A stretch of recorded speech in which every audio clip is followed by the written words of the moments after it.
মেরিল প্রথম আলোর অনুষ্ঠানে পুরস্কার নিতে এসে আফরান নিশোকে পাত্তাই দিলেন না শাকিব খান। তার সাথে কথা বলা তো দূরের কথা, তার দিকে একবারের জন্য তাকায়নি। বাংলার দুই সুপারস্টার, একজন সিনেমার কিং শাকিব খান, আরেকজন নাটকের রাজপুত্র আফরান নিশো।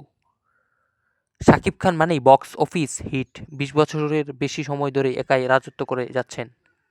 অন্যদিকে নিশো অভিনয়ের জাদুকর, প্রতি নাটকের এক একটা চরিত্র যেন জীবন্ত হয়ে ওঠে।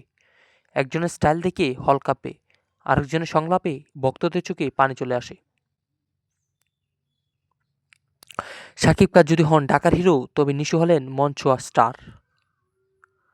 শাকিব খান মানেই বক্স অফিস হিট, ২০ বছর ধরে এই ইন্ডাস্ট্রিকে ধরে রেখেছেন। অন্যদিকে আফরান নিশো নাটককে একটা তুমুল করে দিয়েছেন। একজনের স্টাইল দেখেই হল কাঁপে, আরেকজনের সংলাপে ভক্তদের চোখে পানি চলে আসে। এখন কমেন্টে বলে যান কে বেশি সেরা, শাকিব খান নাকি আফরান নিশো।